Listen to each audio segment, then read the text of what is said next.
Hello everyone, welcome to Chem76A. Today we will discuss chapter number 8. In this chapter we will learn about haloalkanes. Haloalkanes are also known as alkyl halides, and these are organic compounds containing halogens. In this chapter we will learn how to synthesize haloalkanes. The reaction by which we prepare haloalkanes is known as halogenation reaction, and we will also learn the reactions of haloalkanes involving free radicals, and these reactions are known as radical reactions. Organic compounds containing halogens are one of the most useful organic compounds. Several haloalkanes are important laboratory and industrial solvents. In addition, many haloalkanes are invaluable building blocks for organic synthesis reactions because of the variety of ways in which the halogen atom may be substituted by other groups. Haloalkanes or alkyl halides are those compounds which contain halogen atoms, and the halogen atom is covalently bonded to an sp3 hybridized carbon. Alkyl halides can be classified as primary, secondary, or tertiary depending on the number of carbons bonded to the carbon with the halogen. For example, if halogen is bonded to this kind of structure, so this would be primary,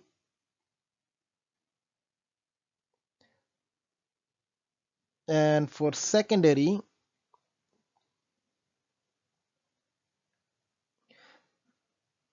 this would be secondary haloalkane, and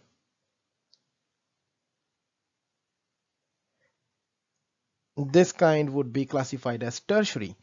The example of an haloalkane is shown here, and in this compound we have a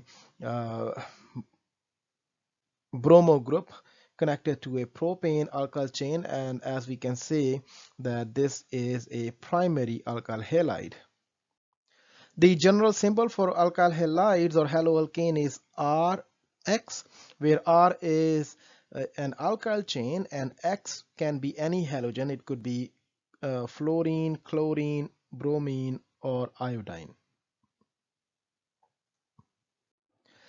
If the halogen atom is connected to an alkene, then the compounds are known as haloalkenes.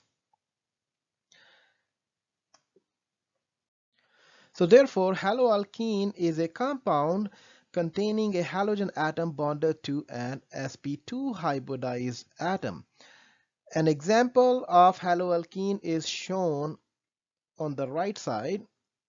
It's bromoethene, and remember this group is known as vinyl group. So therefore the common name of this compound is vinyl bromide. A similar compound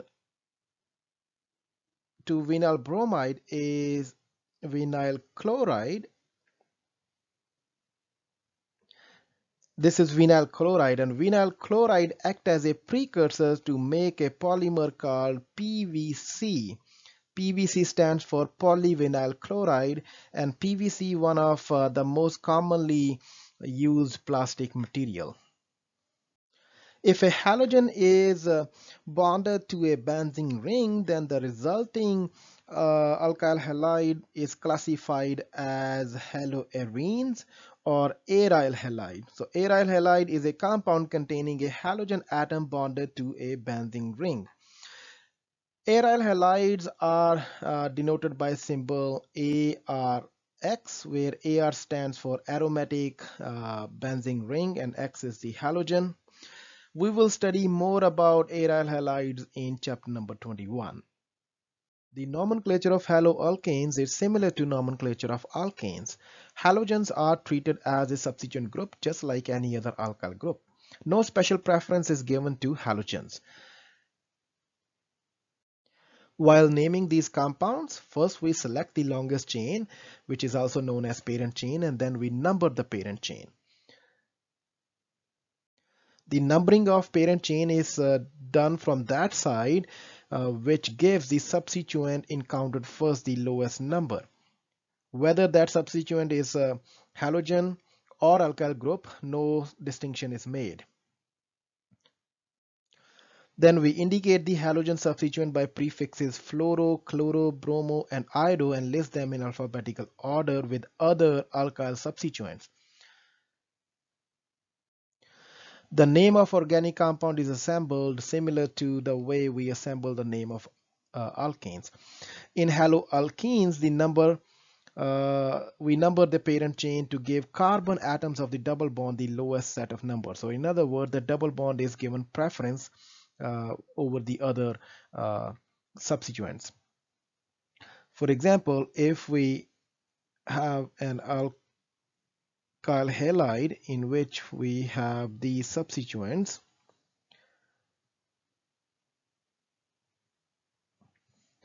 so first we find the longest chain. In this case, our longest chain would be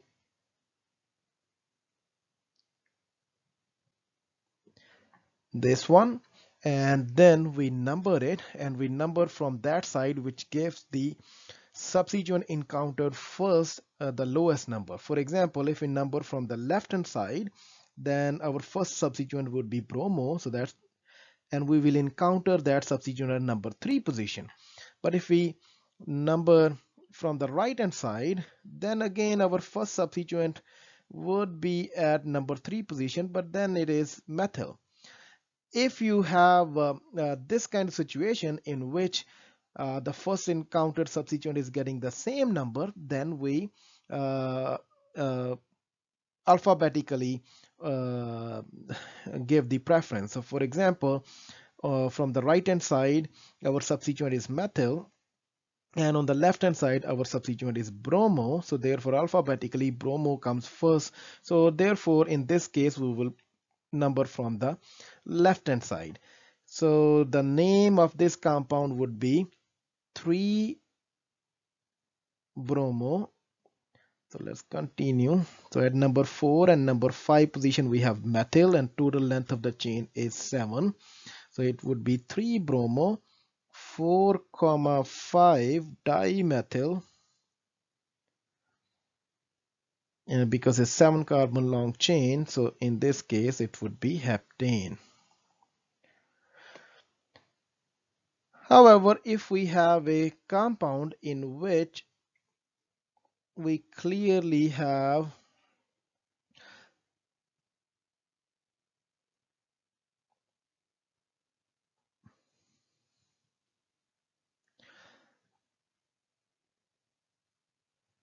so in the second example, we will select the parent chain and then we number from the side in which gives the lowest number to the first encountered substituent. In this case we number from right hand side because here we encounter our first substituent chloro at number 2 position.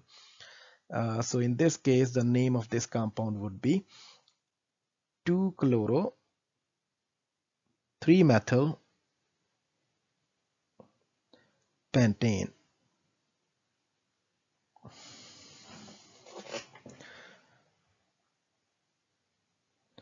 Now in case of alkenes, of course the double bond gets a preference. For example, if we have, in case of haloalkenes, we give preference to the double bond. For example, if we have an haloalkene such as this one, in this case of course we will number from the left hand side giving preference to the double bond. So therefore the name of this compound would be 3-bromo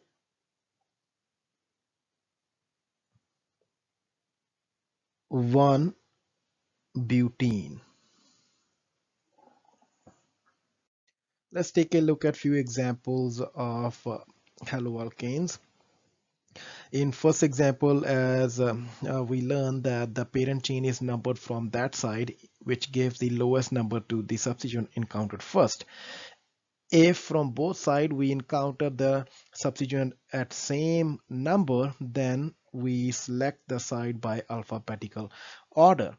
So therefore, in this case, we are numbering from right hand side. The name of this compound is 2-bromo-4-methylpentane.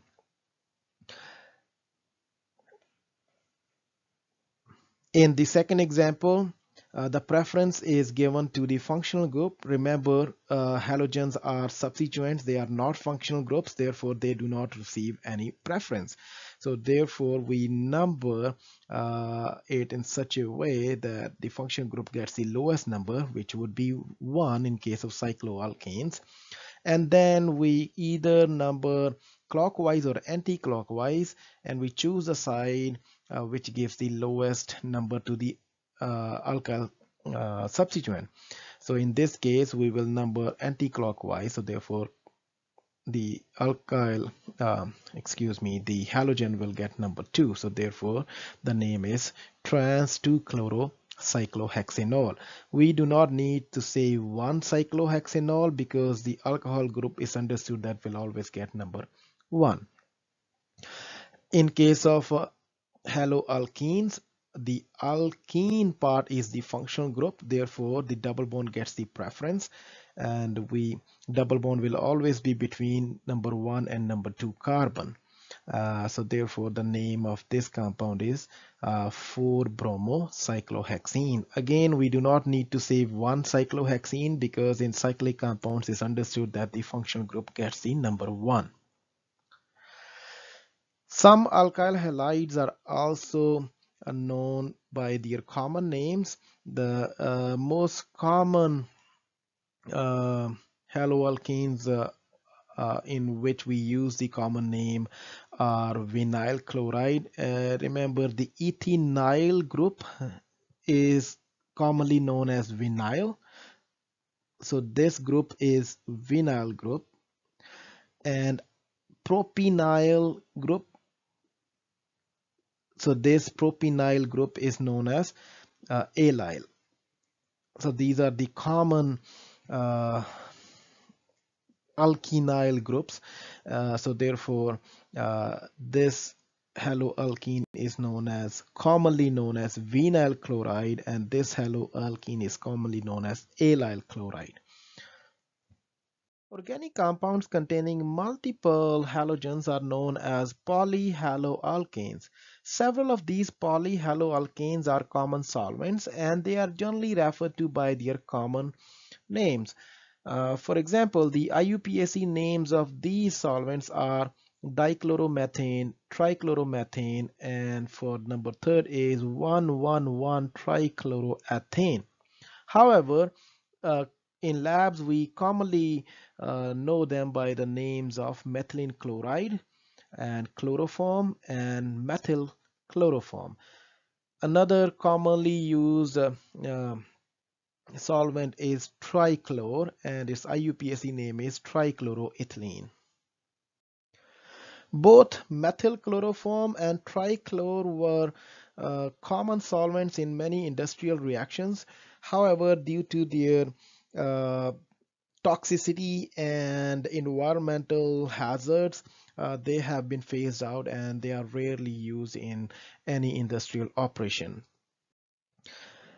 Hydrocarbons in which all hydrogens are replaced by halogens are commonly called perhaloalkanes or perhaloalkenes.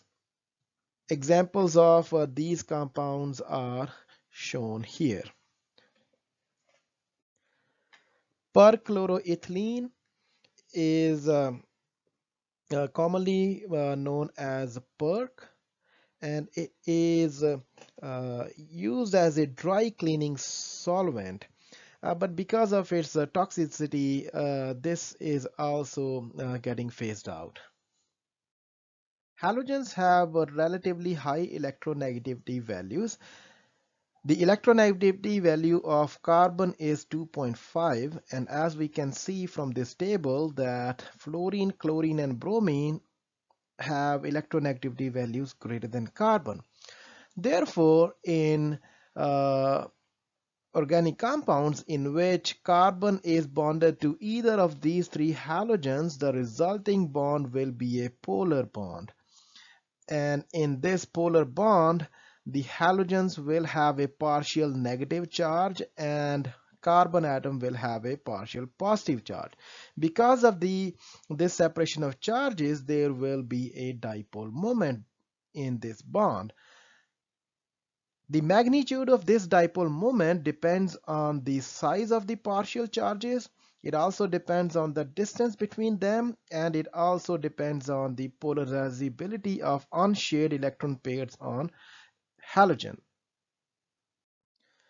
As we can see in this table that as the difference between the electronegativity values between carbon and the halogen increases, the dipole moment also increases. Similarly, dipole moment is higher if the bond length is smaller. So in other words, a longer distance between carbon and halogen will result in a weaker dipole.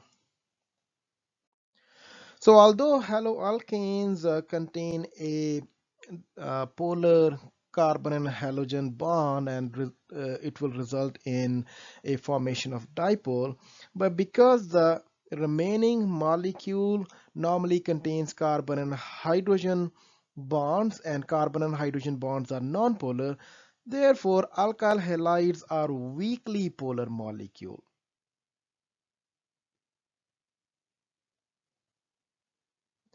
And weak polarity is because of the presence of mainly carbon and hydrogen bonds and only one or two carbon and halogen bonds. Alkyl halides are associated in liquid states by van der Waals forces. Van der Waals forces are a group of intermolecular attractive forces which include dipole-dipole interactions, dipole-induced dipole forces, and induced dipole forces, which are also known as dispersion forces.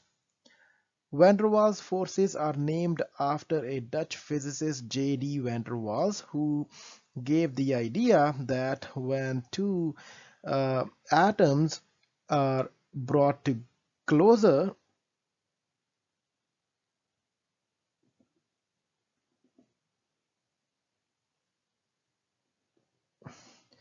the repulsion between the electron clouds between those two atoms is overcome by the attractive forces between the two nuclei.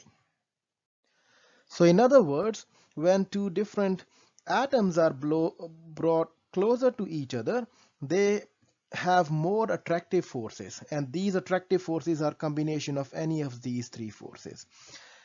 And it also have repulsive forces between the electron clouds because the similar charges repel each other. However, the overall attractive forces are larger than the repulsive forces. So therefore, as the atoms come closer, they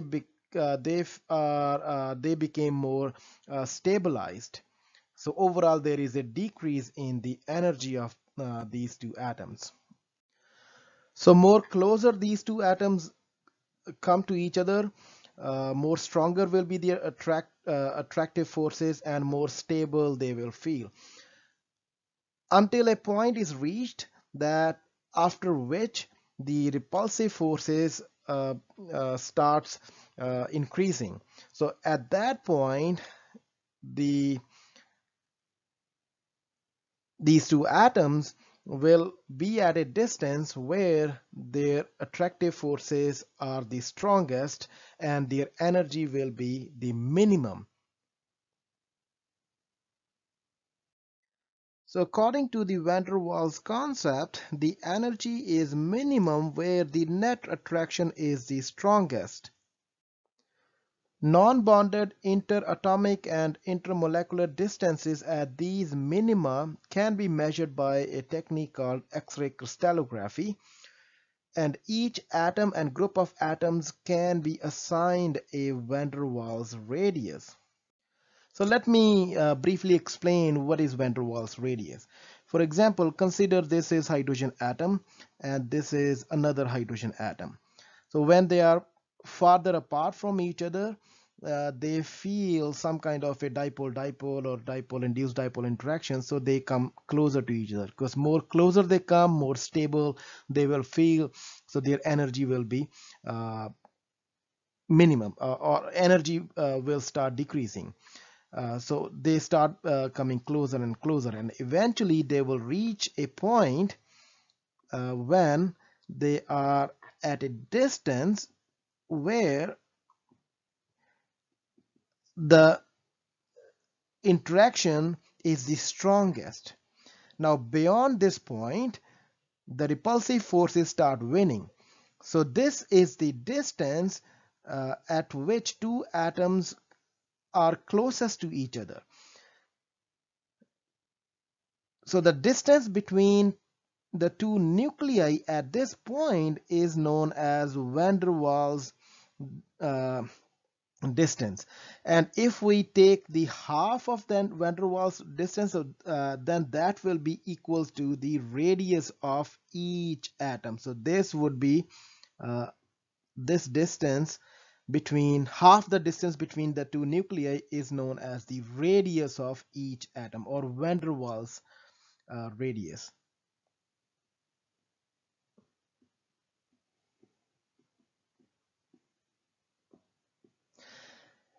And these values can be measured by the technique called X-ray crystallography. So what X-ray crystallography measures is, it measures the distance between the two non-bonded atoms. There's no bond between these two atoms. They are just closest point to each other. So half the distance between two nuclei is equals to the radius of that particular atom.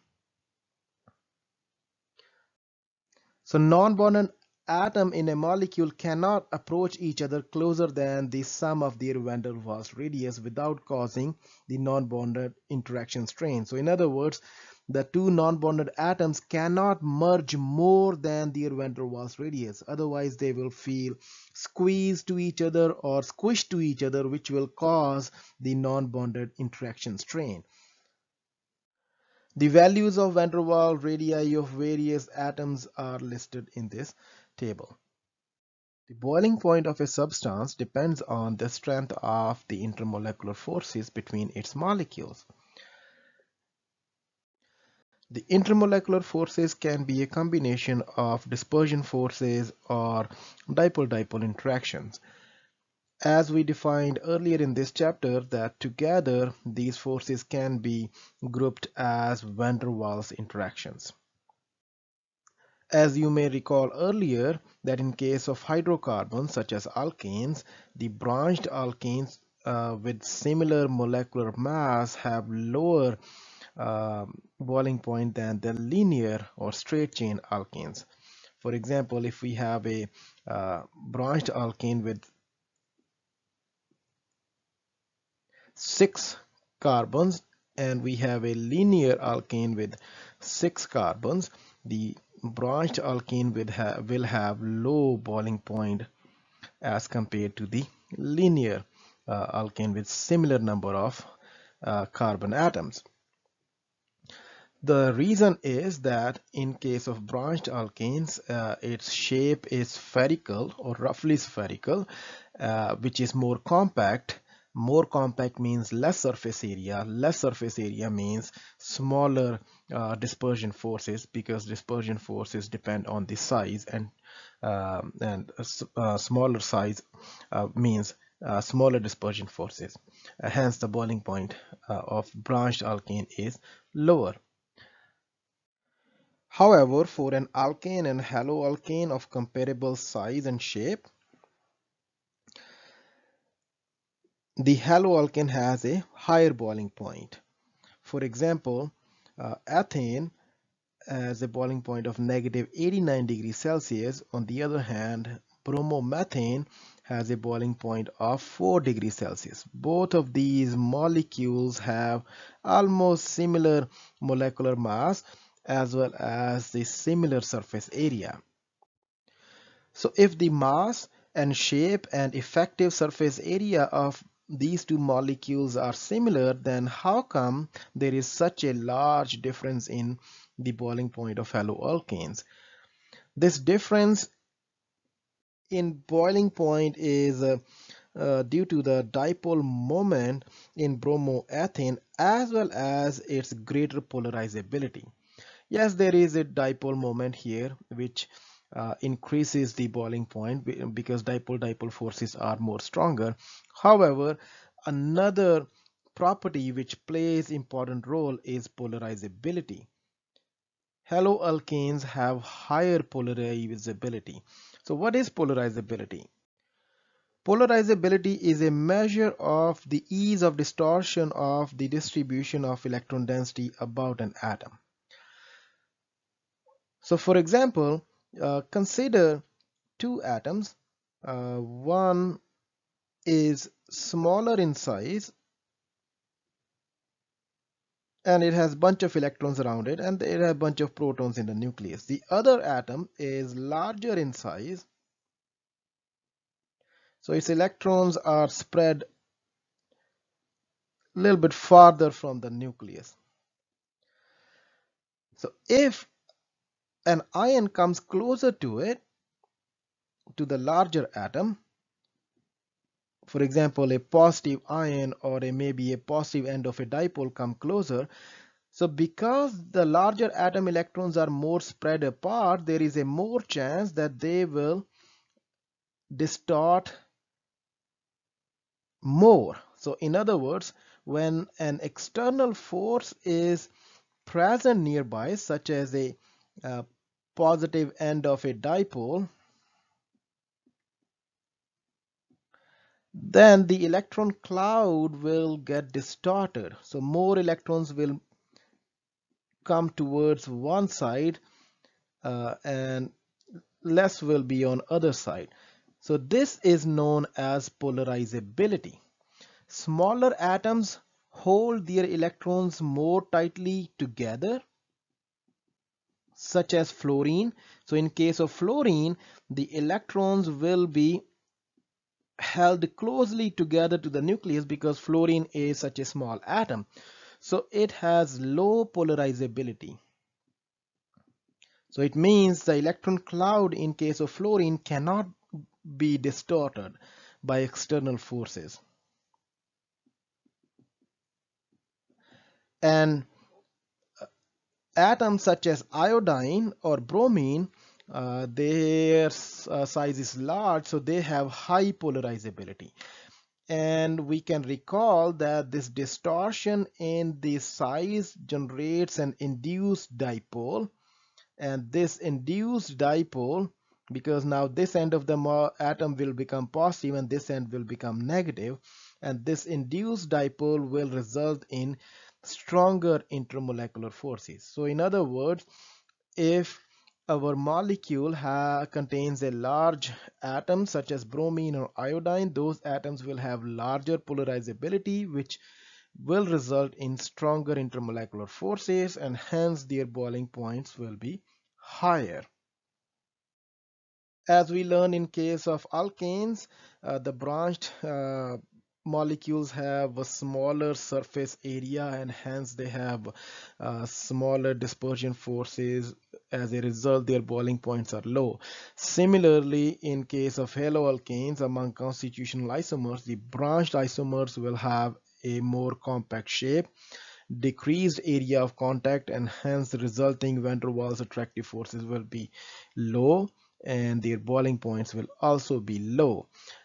As we can see that one bromobutane, which is linear molecule, has a boiling point of 100 degrees Celsius, and its constitutional isomer, which is 2-methyl propane, it has a boiling point of 72 degrees Celsius. Although their molecular mass is exactly the same, but because of the more compact shape of branched isomer, the boiling point is so low. As we learned earlier that polarizability of fluorine atom is extremely low, so as a result, fluoroalkanes have very little electron distortion, resulting in almost no or very little dispersion forces. Therefore, the boiling points of fluoroalkanes are comparable to those of hydrocarbons of similar molecular weight and shape. As you can see that hexane with molecular mass 86 has a boiling point of 69 degrees Celsius, and 1-fluoropentane has a molecular mass of 90, almost comparable to hexane, and its boiling point is also comparable to hexane with 63 degrees Celsius boiling point. The densities of liquid haloalkanes are greater than those of hydrocarbons of comparable molecular weight. This is because of the fact that halogens have large mass to volume ratio. For example, a bromine atom and a methyl or a methane molecule have almost the same size. So both of these have same size. However, mass of bromine is 79 AMU or 79.9 AMU, and methyl or methane has a size of 15 AMU. I'm talking about methyl group. I'm showing here methane, but I'm referring to methyl group. So methyl group has 15 AMU. So now the mass of bromine is much larger, but the volume is almost the same. Because of this large mass to volume, density of bromine is much greater than the methyl group. The densities of all liquid bromoalkanes and iodoalkanes are more than water. Although the densities of liquid chloroalkanes are less than that of water, but dichloro and trichloroalkanes are more denser than water. So monochloroalkane will be less dense than water. Densities of some of the common di and polyhalogenated compounds are given in this table, and as you can see, all of these are much more denser than water, and compounds with containing a heavier halogen such as iodine have more density. The values of bond dissociation energies of various carbon-halogen bonds are given in this table. Now, bond dissociation energies are a measure of the bond strength between two atoms. As we can clearly see here that only carbon-fluorine bond has a higher bond dissociation energy than carbon-hydrogen bond. All other carbon-halogen bonds have lower bond dissociation energies than carbon-hydrogen bond. So lower bond dissociation energies means that these carbon-halogen bonds, such as carbon-chlorine, carbon and bromine, carbon and iodine, these three bonds are weaker than the carbon-hydrogen bonds.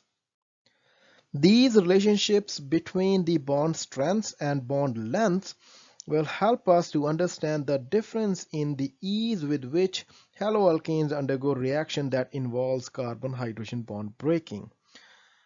Fluoroalkanes, for example, with the strongest carbon-halogen bond are highly resistant to bond breaking under most conditions. So therefore, carbon-fluorine compounds are the least reactive haloalkane compounds. On the other hand, compounds containing carbon-chlorine bond or carbon-bromine bonds are much likely to undergo a bond breaking and much likely to undergo many chemical reactions.